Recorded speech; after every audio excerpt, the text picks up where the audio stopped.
السلام علیکم دوستوں، آج ہم ایک بڑے بنیادی مسئلے پہ گفتگو کریں گے اور وہ ہے کہ اس علاقے میں پاکستان افغانستان میں جو دہشت گرد گروہ ہیں، ان کو انسرجنٹس بھی کہتے ہیں، ملیٹنٹس بھی کہتے ہیں، پراکسی ٹیررسٹ بھی ہیں، ان میں فرق کیا ہے؟ خاص طور پہ جب سے افغانستان میں طالبان کی حکومت دوبارہ برسر اقتدار آئی ہے، اس کے بعد سے یہ بحث مزید شدت اختیار کر گئی ہے کہ کیا تحریک طالبان افغانستان اور تحریک طالبان پاکستان کیا ایک ہی سکے کے یہ دو رخ ہیں یا ان میں کوئی بنیادی فرق ہے؟ اس موضوع پہ ایک عالمانہ نقطہ نظر لینے کے لیے ہم نے آج دعوت دی ہے، زحمت دی ہے ڈاکٹر قبلہ ایاز صاحب کو۔ اسلامی نظریاتی کونسل کے چیئرمین بھی رہے اور پروفیسر بھی ہیں، پشاور یونیورسٹی میں پڑھاتے بھی رہے ہیں اور بہت ساری اہم پوزیشنز پہ انہوں نے کام کیا، اس وقت بھی سپریم کورٹ کے اپیلیٹ بینچ میں بھی ہیں۔ تو ہم نے سوچا کہ ان سے زیادہ بہتر ہمیں اس کی وضاحت نہیں مل سکتی کہ ان گروپوں کو، ان جو گروہ ہیں، انہیں ہم کس نظر سے دیکھیں۔ اول تو بہت بہت شکریہ ڈاکٹر صاحب، آپ نے سمجھ لی، بڑی مہربانی۔ تو یہ بتائیے کہ تحریک طالبان افغانستان اور تحریک طالبان پاکستان، اس میں بنیادی فرق کیا ہے؟ بسم اللہ الرحمن الرحیم۔ محترم امتیاز گل صاحب، دیکھیں دونوں کی اصل تو ایک ہے۔ جو 9/11 کے بعد امریکہ اور نیٹو کا حملہ ہوا تو افغانستان میں ایک وقت ایسا آیا کہ طالبان نے مزاحمت شروع کی، تو مزاحمت کی جو جگہیں اور مراکز تھے وہ پاکستان کا قبائلی علاقہ بھی تھا، تو یہاں جو طالبان تھے پاکستان کے وہ ان کے میزبان بنے۔ تو اس طریقے سے افغانستان کے طالبان اور پاکستان کے طالبان یعنی TTP تحریک طالبان پاکستان اور TTA تحریک طالبان افغانستان، ان کے درمیان بھائیوں جیسا رشتہ قائم ہوا۔ تو ان کا خلیفہ بھی پہلے ملا عمر تھا، اس کے بعد ملا اختر منصور اور اب ملا ہبت اللہ اخنزادہ ہے۔ فرق یہ ہے کہ جو افغانستان ہے، افغانستان میں تو ایک جو مذاکرہ ہوا اور دوحہ مفاہمت کے بعد امریکہ نیٹو کی فورسز نکل گئیں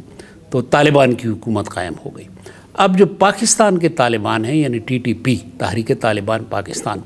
وہ یہ کہتے ہیں کہ افغانستان تو فتح ہو گیا، وہاں پہ تو جو ان کے بیانیے کے مطابق اسلامی نظام ہے اس کے نفاذ کے لیے ایک منہج بن گیا، لیکن اب ہماری اگلی منزل اسلام آباد ہے۔ چنانچہ اب وہ جو مطالبہ کرتے ہیں وہ مطالبہ یہ ہے کہ جو قبائلی علاقے ہیں جن کو پاکستان نے خیبر پختونخوا کے ساتھ ایک آئینی ترمیم کے تحت مدغم کیا ہے،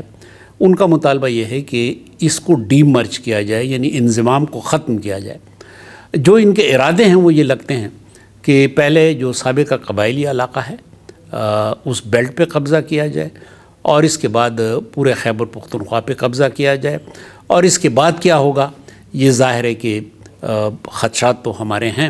لیکن ان کی کوشش یہ ہے کہ وہ پاکستان کے اقتدار اعلیٰ کو چیلنج کریں اور یہاں پہ اپنی حکومت قائم کریں۔ اچھا، یہ لوگ اب یہ بھی کہیں گے کہ افغان طالبان نے بھی تو وہاں پہ جو حامد کرزئی اور اشرف غنی حکومت قائم ہوئی تھی اس کو چیلنج کیا تھا، تو اسی طرح تحریک طالبان پاکستان اس یہاں کی حکومت کو، یہاں ریاست کو چیلنج کر رہی ہے۔ اس میں فرق یہ ہے کہ وہاں پہ تو یہ کہا جاتا ہے کہ حامد کرزئی یا اشرف غنی حکومت برائے نام تھی، اصل حکمران تو ایک خارجی قوتی یعنی امریکہ یا نیٹو کی فورسز، بالخصوص امریکہ۔ پاکستان میں یہ صورتحال نہیں ہے۔ پاکستان کا اپنا ایک آئین ہے، ایک پارلیمنٹ ہے، باقاعدہ انتخابات ہوتے ہیں، اور یہاں جس طرح ہم کہتے ہیں کہ آئین کے مطابق اسلامی قانون سازی کے لیے آئینی ادارہ ہے اسلامی نظریاتی کونسل کے نام سے، اور وہاں پہ باقاعدہ ہمارے ہاں وفاقی شرعی عدالت ہے۔ اگر کوئی قانون بن جائے کہ جو خلاف اسلام ہو تو آئینی اور قانونی طور پہ آپ کو اجازت ہے کہ آپ اس کو چیلنج کر لیں، اور وفاقی شرعی عدالت اس کو کالعدم کر لیتی ہے۔ اچھا، لیکن اس میں ایک اور فرق بھی تھا تحریک طالبان پاکستان اور افغانستان میں، عوامی قبولیت۔ یہ پیمانہ آپ کیسے اپلائی کریں گے کہ افغانستان میں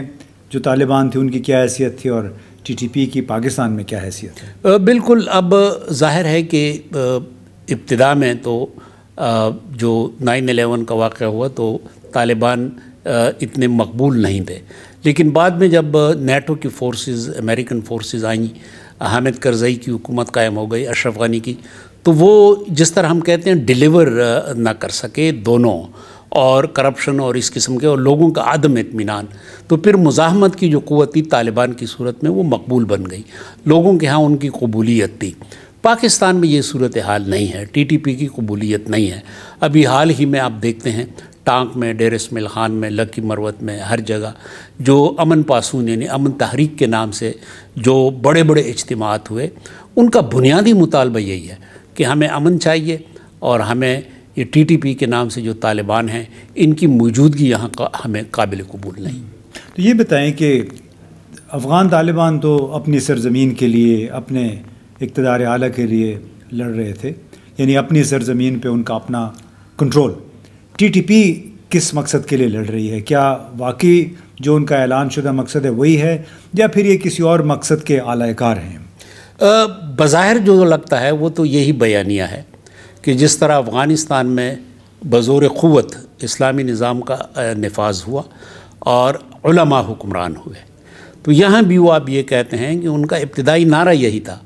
کہ کابل ہو گیا، اب اسلام آباد۔ تو لگتا تو ایسا ہے کہ ان کے ذہن میں یہ بات ہے کہ اسلام کے نفاذ کا واحد راستہ یہی ہے کہ بزور قوت ہو۔ تو لگتا تو ایسا ہے کہ ان کی جو اس وقت تک کی سرگرمیاں ہیں یا بیانیہ، اس میں یہ ہے کہ تمام وہ علماء اور وہ ہمارے بڑے بڑے لوگ جو دینی ذہن رکھتے ہیں لیکن وہ جمہوری اور آئینی عمل کے ذریعے تبدیلی چاہتے ہیں، ان پر ان کے باقاعدہ کفر کے فتوے آ گئے ہیں۔ تو اس سے تو ظاہر ہوتا ہے کہ وہ بزور قوت پہلے خیبر پختونخوا قبائلی علاقہ، پھر خیبر پختونخوا، اور اس کے بعد کچھ بھی ہو سکتا ہے۔ لیکن اس میں اب جب علماء سے ملتے ہیں، پاکستانی افغان علماء سے، تو کیا آپ نے کبھی غور کیا یا اس بات پہ کبھی اتفاق ہوا کہ ٹی ٹی پی کو خاص طور پہ کوئی سہولت کار، اعلی کار سمجھا جاتا ہے، جس کو ہم پراکسی ٹیررزم کہتے ہیں جب آپ علاقائی صورتحال کو دیکھتے ہیں؟ کیونکہ جو مطالبے ٹی ٹی پی کی طرف سے آ رہے ہیں، کوئی بھی ریاست وہ مطالبات نہیں مانے گی۔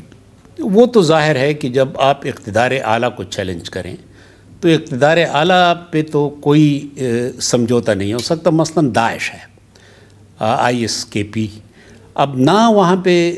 طالبان کی حکومت اس بات کے لیے تیار ہے کہ داعش کے ساتھ کوئی مذاکرہ ہو، نہ ظاہر ہے کہ پاکستان اس مقصد کے لیے تیار ہو سکتی ہے، تو اس میں تو مذاکرہ نہیں ہو سکتا۔ جہاں تک ہمارے پاکستانی علماء کا تعلق ہے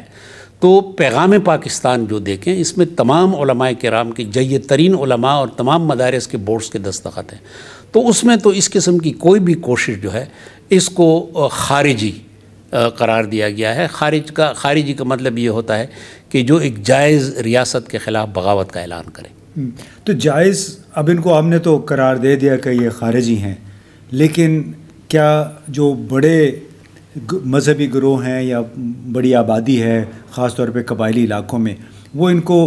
ہمارے ریاست پاکستان کے اس اقدام کو قبول کر لے گی؟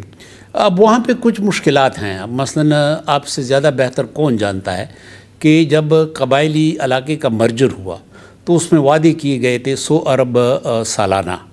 اب ظاہر ہے کہ اس کا نتیجہ یہ ہونا تھا کہ وہاں پہ سکولز ہوں، وہاں پہ سڑک ہو، وہاں پہ اسپتال ہوں، وہاں پہ معیشت ہو، وہاں پہ لوگوں کو روزگار ہو، اس کی طرف کوئی پیش قدمی نہیں ہو رہی، اور پھر اس کے نتیجے میں ایک